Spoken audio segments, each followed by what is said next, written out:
When it is true love, there will be a willingness to give and a willingness to care.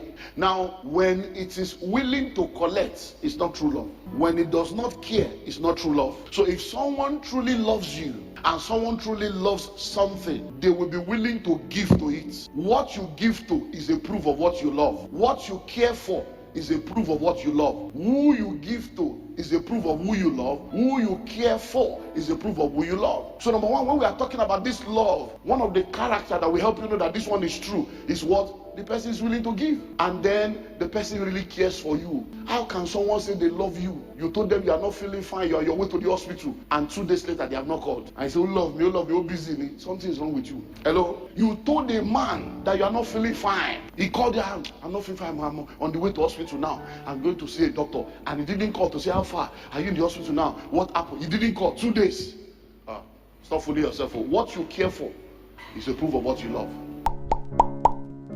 This is Relationship Connect, building a healthy relationship. Understanding true love.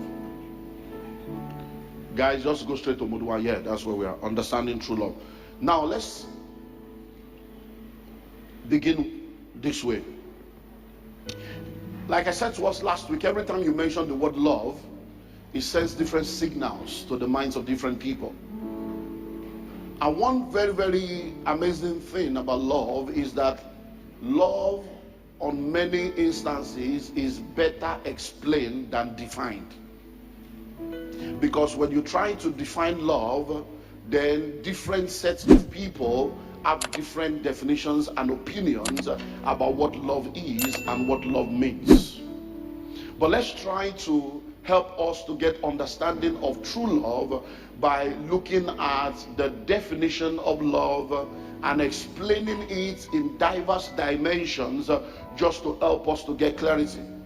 Because many times when people think of love, they think of the feeling of love, but love is definitely more than a feeling. So love has generally been accepted as a strong feeling of deep affection. A strong feeling of deep affection for something or someone.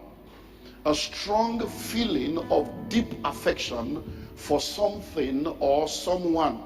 I love ice cream. I love football. I love my mother. I love my wife. I love my daughter. Now you are using the word love, but you know that you are not saying the same thing.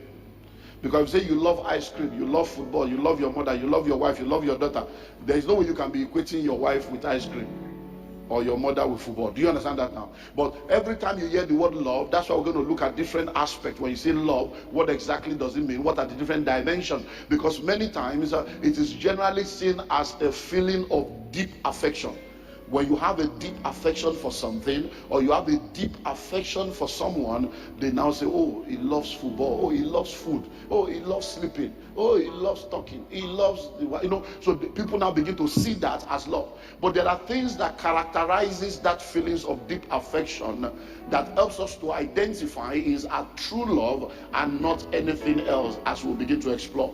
Number one, a willingness to give and care.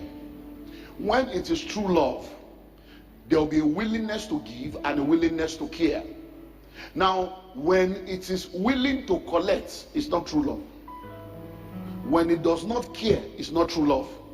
So if someone truly loves you and someone truly loves something, they will be willing to give to it. What you give to is a proof of what you love. What you care for is a proof of what you love. Who you give to is a proof of who you love. Who you care for is a proof of who you love. Because we have a lot of people. I was telling someone recently, and she was having issues with her husband, and she's now using the children as a pawn to try to know. And she was just on and on and on. So I told her something. I said, listen to me. I said, no matter how good you think you are, you can't be the father to those children. God wired marriage in such a way that there are things the children will never have without a man in their life. So I said, let me give you a revelation. I said, there are bad husbands that are great fathers.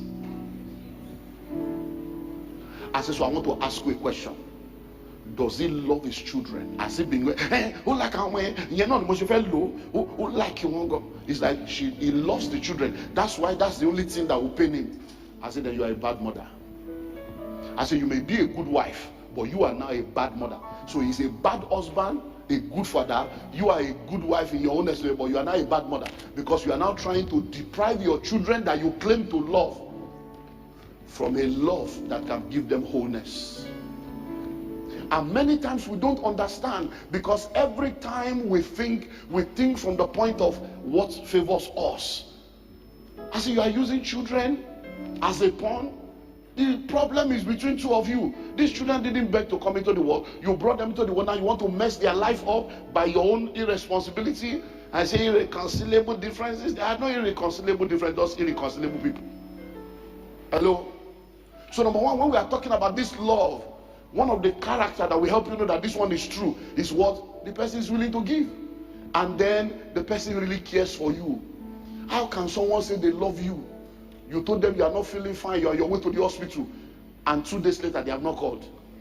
I say, oh love me, oh busy. Something is wrong with you. Hello? The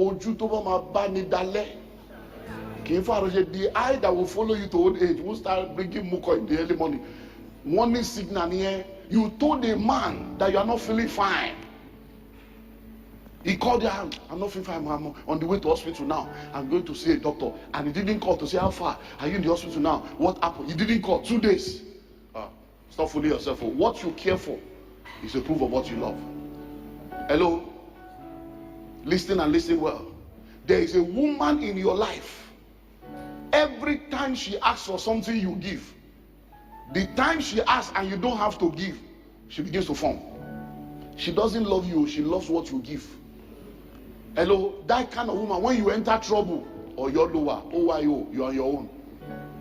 So begin to understand this now, because many of you, look, I've been a pastor now. Last year was like 3 years in ministry.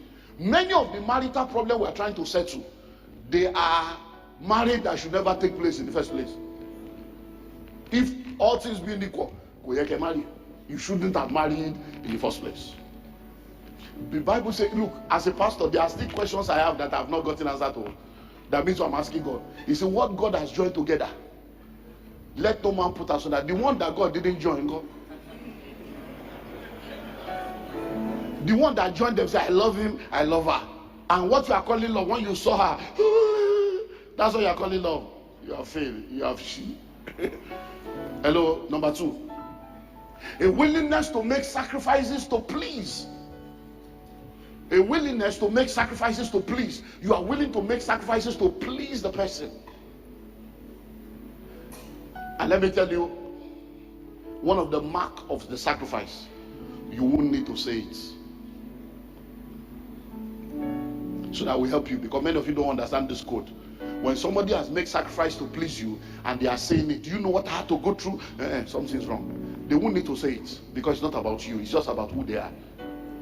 By the time they start saying it, it means they use the sacrifice as a weapon to deceive you. They knew that the sacrifice will get to you, so they did it not because they love you, but so they now have to be telling you to use it to manipulate you again. Because if it's who they are, the sacrifice is already who they are. It's just natural to them. It's a sacrifice, but it's their nature. It's who they are. Do you understand that now? Because many times we don't understand that people are players. There are women that play games. There are guys that play games. And many people don't know all these things. So that you're not going to enter one chance. Hello? Number 3. Respect, honor, and appreciation to and for one another. One of the characteristics is that there will be respect, there will be honor and appreciation. Sir, I know you are the one that brought the money for the food to be cooked. But if she cooked and served you, thank you is not an error. Oh, thank you, babe, that was nice. To say, why should I thank her? Money, no, we give her money. No, that's not love. Because many of you, that's why I tell you, don't marry an African man. Don't marry an African woman. Hello? Africans don't understand romance. They call it Western life. But this is romance here. To honor someone, to appreciate you. That's romance. Romance is not to kiss and touch. No. It's you that is Nollywood and Bollywood and that gave you that definition. That's no. Romance is just be good. Be a good person. Because when you are good and you are caring, you are romantic. I be a lie. Woman, somebody good. It's not to touch you. That touch God will irritate you if the man is not romantic. Don't touch me. Every time you want to, you now be what was it? Hello. Sensitivity to the welfare of another. Sensitivity to the welfare of another. Let me say this at the risk of being misunderstood. Listen, women, please, when a man really loves you, be careful what you say around him. Be careful the complaints you make around him. Be careful the desires you express around him. Because when a man truly loves you, all those things put him under pressure to perform. Many of the armed robbers and Yahoo boys that you see, now woman they cause them. I'm telling you, they are trying to please somebody. I'm telling you, so every time someone loves you, they are sensitive to your welfare.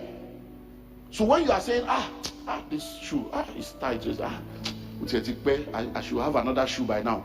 When you say that around somebody that loves you, you have just placed a pressure on him. People that don't love you don't care. They will say,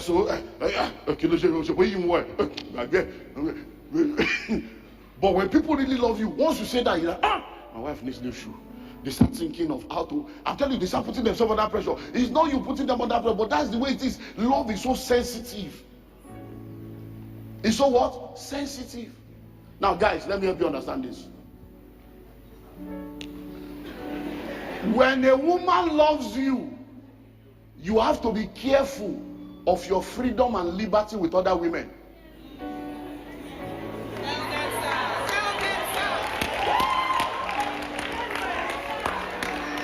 Hello? Listen. It's not jealousy. Our God is a jealous God. So you are a married man. Be careful whether they are married or single. There are things that as a married man you have to be careful, because if somebody loves their sensitive, it's like no. Hey, my baby, everybody's your baby, and your wife is like, but I get baby. Hello? You are a married man, you are giving somebody else a nickname. So somebody else has a nickname you used to call them. It's not a crime, it's not a sin, but I'm telling you, love is so sensitive that if somebody really loves you, all those things are like, so this person will have a nickname. Hello? So there are boundaries you must not cross. Once you get engaged, there are some things you must not do. Hello? Are you ready for this? Are you sure you are ready? Yes, sir. I hope you know there's a difference between audio call and video call. Hello? So what is so special about that person that you are now doing video call? Can you imagine your wife in nightgown on the bed and doing video call? How will you feel? Because sometimes you need to flip the coin. I've taught you before. Role reversal. Reverse it. Put yourself in the other person's shoe. Then you will gain perspective. Because sometimes men don't get it until it is flipped and reversed. Then they will now see it. Oh, that's true. Hello? She's just my friend. She's just my colleague. Why are you so jealous? Why are you always... No problem. When she too now has a guy that is just her friend, just her colleague, and she's doing exactly what you are doing, you will gain perspective. And then having a feeling or affection that does not take another for granted. And this is very common in Christianity. Common in Christianity, taking each other for granted just because of our values. Hello? Just because of our values. Because a man has a value that he will never hit a woman. You are not, hit me, hit me. Shebi, you are a man, hit me. Some people, they are not broken like that. Oh. You know, pastors are like doctors, members are like patients. Some are responding to treatment, and some are not responding to treatment. So if you think that because you met the brother in church, long by it, they will slap you with joy. Hello? So are you getting what I'm saying now? So don't take each other for granted. A lot of men take women for granted. A lot of women take men for granted, especially in Christian marriages and Christian relationships. You just feel that because you have married the guy, it's not going anywhere. You now start dressing like a grandmother. The man is telling you, I don't like these eyelashes. I don't like this wig. You are not attractive. You look like a witch. You look like a prostitute. You are not, and you think that that's what people want. Ask your man what he wants. You know the amazing thing about women? They will tell you they are dressing for you. Yet, when you tell them what you don't want, they will be arguing with you. If you are really dressing for me, stop this hypocrisy. If you are dressing for me, you will wear what I say I like, not what you like. So you are not dressing for me, dress for yourself. Let's understand that you are dressing. Don't be hypocritical, but you are dressing for me, and then you are wearing things that I don't like, and you are claiming you are dressing for me. Hello? Hello? A lot of men take their women for granted. And the way men talk to women sometimes, like, is she like your slave that you went to market to buy, and you went to auction and brought her in? Is he another human being? A creature of Christ, a daughter of Zion? They are talking to anyhow. Because the way some men talk to their wife, you will see verbal abuse. You will see that, you will know that this person is demeaning this person, and this person does not have appreciation for this person. Taking each other for granted. And many of you that are single now, take your eye to the market. Shine your brain. Hello? Don't just shine your eyes, shine your brain. Because if you shine your eyes, you will see 6 sparks, even though there's no 6 figure. Shine your brain. Because before you ever marry anybody, the warning signals will be there. When you ignore them, when you enter, you now become pastor, pray. There's nothing we can do. We'll just tell you patience. And you know that there are levels: patience, endurance, then long suffering. So when you come, pray, just be patient with him. After a while, if he doesn't change, you need to endure. And then when he does it, you need to suffer long. I'm a pastor. That's what counsel you. Won't tell you to leave your husband. What you will late. Hello.